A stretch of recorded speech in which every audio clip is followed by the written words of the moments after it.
Halo adik-adik, apa kabar? Kali ini kita akan mempelajari subbab pengukuran. Untuk ke materi hari ini, yuk kita review materi sebelumnya. Kalian pasti sudah bisa mengubah nilai dari suatu sistem satuan ke nilai satuan lainnya, atau disebut dengan konversi satuan. Berikut adalah contoh dari konversi satuan. Di sini contohnya 1 km per jam dapat kita konversikan ke dalam bentuk meter per detik. Bagaimana caranya? Dengan cara mengkalikan 1000 meter per 3600 detik. Di mana hasilnya 0,2777 atau sama dengan 0,2778 meter per detik. Berikutnya, sebaliknya, bagaimana dengan 1 meter per detik dikonversikan menjadi kilometer per jam? Dapat kalian lihat di layar. Berikutnya yaitu notasi ilmiah.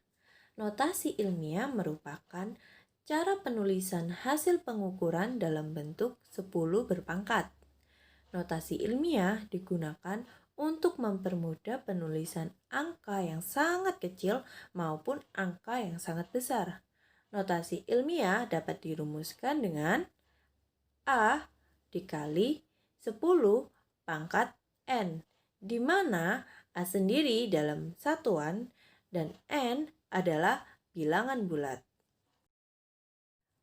Oke, sudah cukup ya review materi minggu lalu. Kali ini kita akan lanjut ke materi berikutnya. Materi kali ini mengenai tentang alat ukur dan ketelitiannya, di mana alat ukur yang kita bahas kali ini adalah alat ukur panjang yang terdiri dari mistar, jangka sorong, dan mikrometer skrup. Di sini sudah ada gambar penggaris. Bagaimana cara mengukur benda dengan menggunakan penggaris? Caranya dengan meletakkan ujung benda tersebut di titik 0 agar kita dapat mengukur benda tersebut menggunakan penggaris. Lihat, pada titik 0 sampai titik 1 akan mendapatkan nilai 1 cm. Nah, di titik-titik itu terdapat sebuah garis-garis kecil. Nah, jarak antar garis kecil itu adalah 0,1 cm atau 1 per 10 cm. Nah, sehingga menandakan tingkat ketelitian dari sebuah mistar adalah 0,05. Dicatat ya adik-adik. Nah, mengapa dapat 0,05? Ya, karena antar skala terkecil yaitu 0,1 cm yang bisa kalian baca hingga setengahnya atau 0,05. Oke, berikutnya adalah jangka sorong. Nah, di sini sudah saya tampilkan bagian-bagian dari jangka sorong. Nah, bisa kalian lihat di atas sebelah kiri terdapat keterangan rahang dalam. Nah, yang berguna untuk mengukur diameter dalam. Misalnya saja kita mau mengukur diameter dalamnya sebuah gelas atau sebuah pipa. Nah, kemudian yang di bawah rahang luar atau pengukur utama. Nah, yang sering kita gunakan adalah pengukur utama. Nah, kemudian kita beralih lagi ke atas. Di atas ada namanya baut pengunci rahang. Gunanya untuk mengunci agar tidak bergeser saat membaca pengukuran.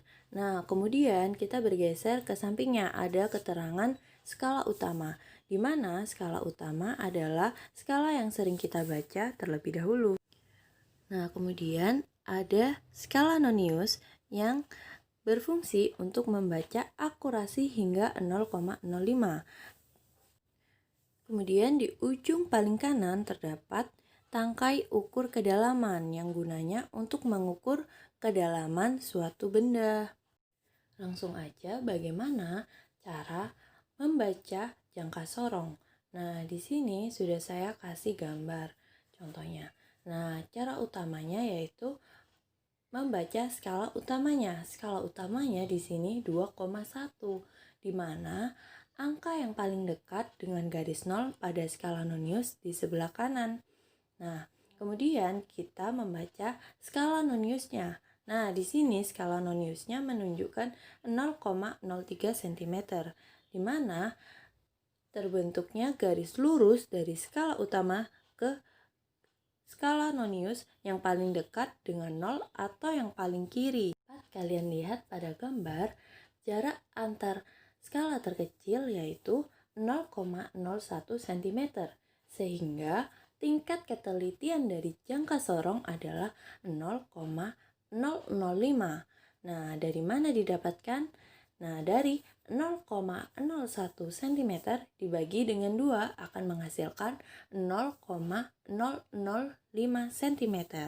Selanjutnya, di sini sudah ada gambar mikrometerskop dengan keterangannya. Bisa kalian baca sendiri ya. Kita langsung aja ke contohnya. Nah, di sini udah ada pengukuran dari mikrometerskop. Nah, bagaimana cara membacanya? Kita membaca dari skala utamanya. Di sini skala utamanya jatuh di titik 4 dan skala nonius. Nah, skala noniusnya ada di titik 30. Nah, sehingga kita membacanya skala utamanya yaitu 4,00 mm dan skala noniusnya yaitu 0,30 mm, sehingga akan mendapatkan hasil 4,3 mm. Jarak antara skala terkecil dari mikrometerskop berapa? Nah, ya, betul. Jawabannya 0,001 cm. Nah, sehingga dari tingkat ketelitian dari mikrometerskop yaitu 0,0005 cm. Oke, sekian ya pelajaran hari ini. Semoga bermanfaat dan bisa kalian pahami.